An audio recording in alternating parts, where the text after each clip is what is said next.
Nosotros el sociólogo Sandro Venturo, que ha publicado el libro titulado Contra Juventud. Le damos la más cordial bienvenida y la primera pregunta concierne al título. ¿Por qué Contra Juventud? Porque mi impresión es que vivimos en una época en la cual la imagen que se tiene de juventud es una imagen complaciente, es una imagen que le pide poco a esa gran porción de la población que son los jóvenes, ¿no? Y creo que en los últimos años, además, a propósito de las idas y marchas en favor de la democracia, la juventud se convirtió en un símbolo muy celebrado, pero poco tomado en cuenta, o digamos, tomado en cuenta de manera poco seria, ¿no? Y entonces este libro es un libro que lo que busca es discutir con esas imágenes tan extendidas en la prensa, en las universidades, en los propios grupos de jóvenes y en general, donde uno va. Hace algún tiempo yo escribí un artículo sobre los jóvenes y decía, entre otras cosas, que se podía observar entre diversos intelectuales y pensadores un desafecto por la juventud, ¿no? Y mencionaba algunos casos, por ejemplo, Nietzsche, ¿no? Confesaba abiertamente que no soportaba a los jóvenes. Eso se lo dice en una carta a Mathilde von Meysenbuch.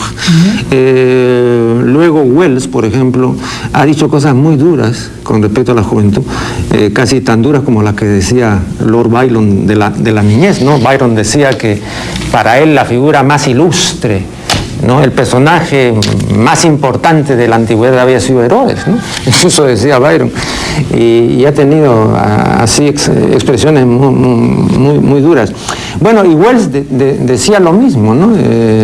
Hablaba de que el joven pues recuerda las etapas del Cámbrico, ¿no? y una serie de otras manifestaciones que no son precisamente halagüeñas, ¿no? El escritor francés Céline también ha dicho que los jóvenes eran inoportunos, en fin, que no los soportaban ni un minuto. Yo me he preguntado, ¿por qué han profesado este desafecto con respecto a los jóvenes diversos intelectuales y pensadores, ¿no? Y bueno, tengo una explicación, pero no pretendo que sea la explicación, ¿no? Pero luego he conversado con gente mayor que tampoco... ¿Y básicamente qué dicen? ¿Cuál es la postura? Bueno, a mí me parece que la explicación es inconsecuencia por inconsistencia. Bueno, esa es la explicación que también doy yo.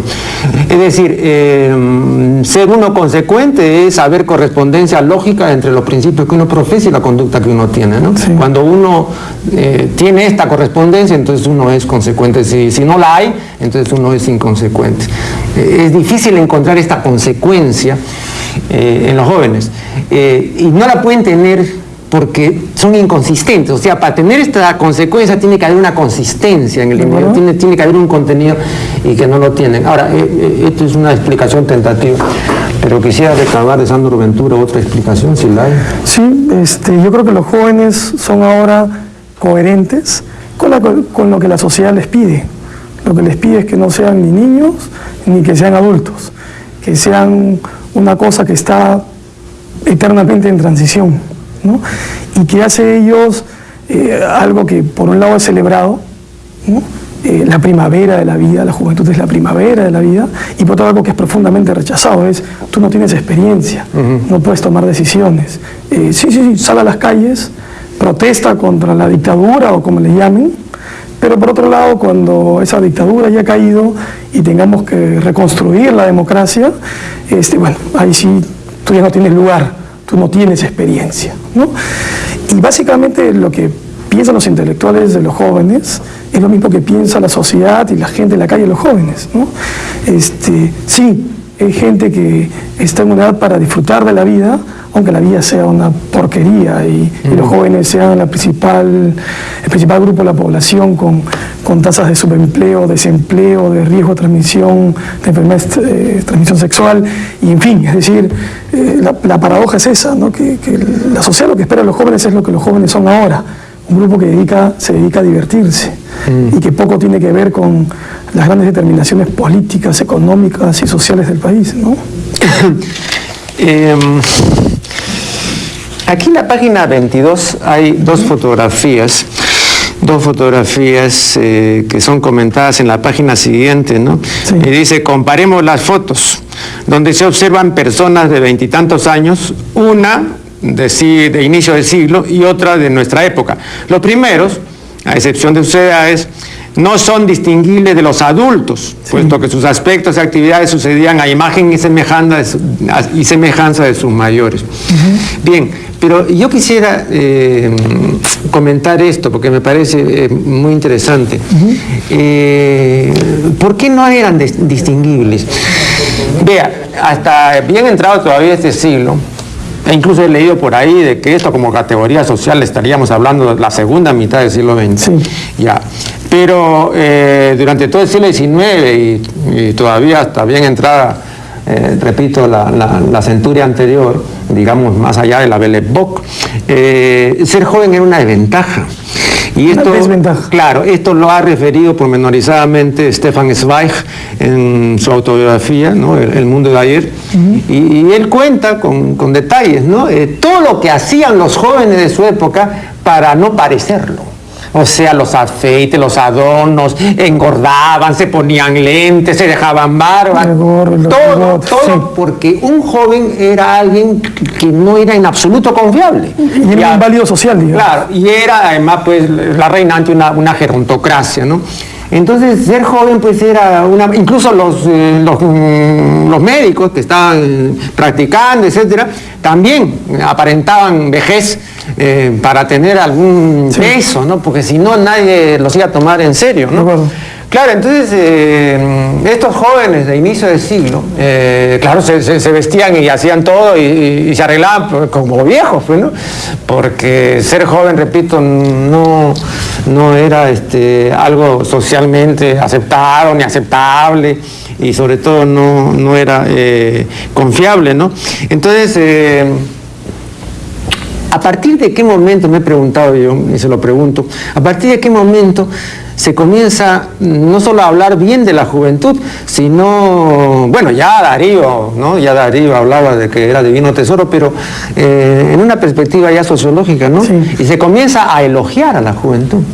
Bueno, comienzos de siglo, si uno lee la primera editorial de Amauta, la revista Mariátegui, va a encontrar que ahí la palabra que usa Mariátegui para definir a su promoción, a su generación, es juventud, ¿no es cierto?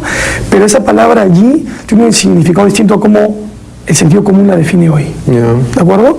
En Amauta uno encuentra que juventud quiere decir eso, una nueva promoción de intelectuales, de artistas, que proponen una nueva visión del país, ¿no? Y de la política y de la cultura. Mientras que hoy la noción de juventud que compartimos en general, tiene que ver mucho con la cultura de masas, ¿no? Y de ahí que uno pueda decir que es hacia la mitad del siglo XX que la juventud se comienza a convertir en esa noción de sentido común que ahora todos compartimos. La juventud entendida como, dije, primavera de la vida en ese momento, y podría decir más, podría decir la juventud como libertad, espontaneidad, alegría, inocencia, ¿no? Y esa noción es una noción que está muy asociada a lo que los medios de comunicación transmiten, entre otras cosas porque hoy, y eso queda más claro hoy, la juventud es la principal mercancía de la cultura de masas. Sí, pero una observación, permítame, Venturo. Sí. ¿Quiénes han hecho el elogio de la juventud? Los viejos.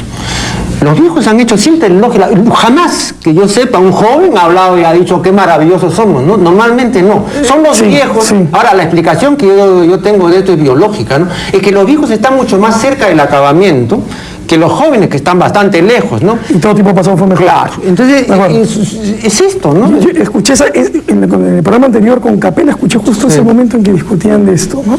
Y mientras veía el programa yo decía, es cierto, pero digamos que la relación es dialéctica, valga la palabra. Por un lado, los medios de comunicación están muy atentos a las novedades que proponen los jóvenes, y por otro lado, los jóvenes aprenden a ser jóvenes en función de las imágenes que los medios de comunicación les proponen. Entonces hay una relación ahí donde cada uno pone su parte. Pero ¿usted no cree que que los límites cronológicos de esto son bien arbitrarios, ¿no? Vea usted, Sí. yo entiendo perfectamente que haya sido símbolo juvenil el blanqueado Michael Jackson, ¿no? Que ahora parece una vieja, ya hace 20 años. Ajá. Pero el señor sigue teniendo vigencia, o sea, no es un fracasado, ¿no? Y ya pues no tiene nada de joven y es una cosa pues extravagante y ridícula. Sí, Muy bien. sí. Entonces, ¿por qué se estiran estos límites, no? Bueno, es que vivimos en una sociedad que adula lo juvenil. Los No, pero ¿qué gimnasios, tiene de juvenil las dietas. el fulano? Ah, bueno, lo que pasa es que él es un héroe de la cultura de masas. Pero no puede ser, pues. Es un héroe. ¿Cómo es eso? Bueno, y Maradona es otro héroe, ¿no es cierto? Sí, pues, claro. Digamos, desde otra postura uno podría decir, bueno, son antihéroes. Sí. Pero héroes o antihéroes son modelos. Oiga, pero a propósito de eso, he leído por acá algo que posiblemente complete su decir, ¿no? Y acá dice usted, nada más acojudante Sí. que Hollywood y sus héroes de guerra